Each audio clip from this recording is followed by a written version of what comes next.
Time, weather, and Audio Jungle. Welcome to Old Fat Marine. If you like the video, check out the website, oldfatmarine.com. Today we're going to continue on our few questions of why we stack silver and, understanding silver, and questions that stackers have when they first start looking at, purchasing and socking away some silver. And one thing that everybody should understand should be the silver to gold ratio. Silver to gold ratio is very simple, and once you understand it, you're going to go, oh my gosh, why isn't everybody stacking silver? But the silver to gold ratio has been around for thousands of years, and most Americans, especially the millennials, have no clue what it is because they've just never really thought about it, because society today as a whole does not believe silver and gold are money. So it basically means how many ounces of silver you would need to have enough money to purchase an ounce of gold. It's that simple. How many ounces of silver do you need to purchase an ounce of gold? This goes all the way back in history, okay? Silver to gold ratio. But what most people don't realize in the simple definition of silver to gold ratio is that every time a government has interfered with the silver to gold ratio, it eventually caused their entire economy to collapse. But I'm not going to take that detour down the road of that conversation. But seriously, I have not met one person in casual conversation that knew or knows that the United States Constitution specifies a gold to silver ratio. And the reason why I'm making this entire video is simply because it's this gold to silver ratio, silver to gold ratio, call it what you want, but this whole ratio is extremely important, and to understand it, you have to know history.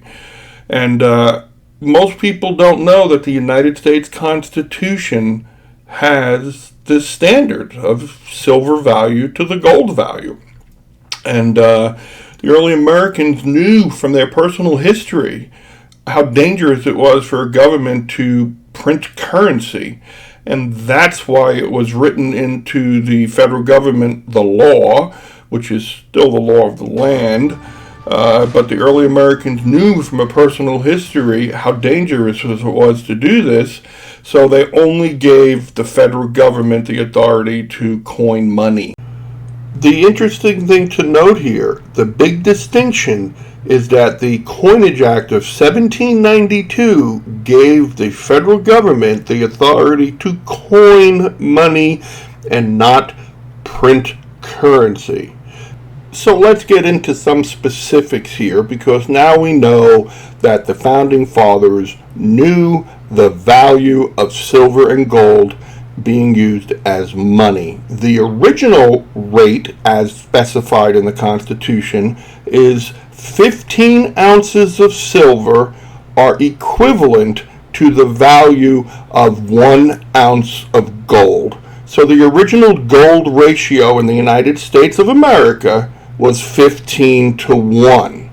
Today, I want you to look at this video clip I'm about to show you that shows the chairman of the Federal Reserve telling Rand Paul gold is not money.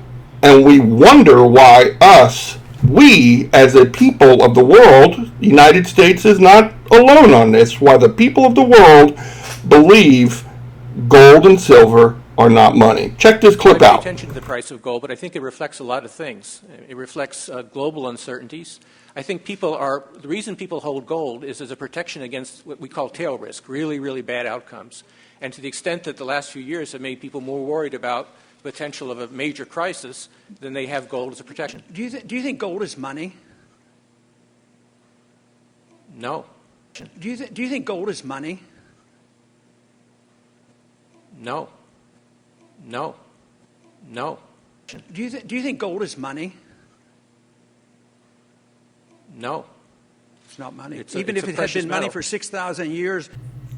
Did you catch that? A chairman of the Federal Reserve Bank of the United States of America just said that gold is not really money, despite the fact that the entire monetary system of the United States of America was based upon the value of gold.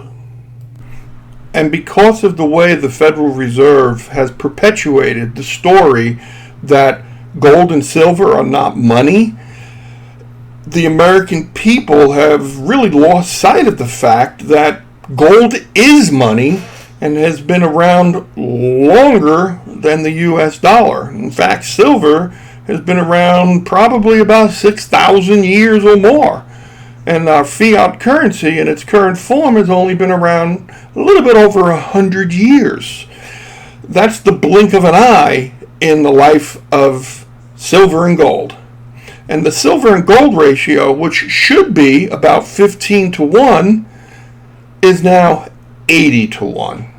80 ounces of silver to be able to purchase 1 ounce of gold. That is absurd. The absurdity of it being 80 to 1 is not only a reason to stack silver, but it's also a reason to understand why our fiat currency in the United States is such a disaster. And I have learned in my life, I'm not a financial advisor, but I have learned in my life that when the crowd is running one way, you really have to look the other way. So as you're starting to stack silver, understand the importance of the 15 to 1 ratio in the Constitution and like 12 to 1 centuries ago, because the silver to gold ratio has been around a lot longer than the United States. It's just that during the tenure of the United States, we've abandoned what really is reality. And the simple truth is a 80 to 1 silver to gold ratio is screaming buy silver. Simple as that. And I hope you understand the importance of the silver to gold ratio. And if you got any questions, just ask. Check out the website. And until later, Semper Fi.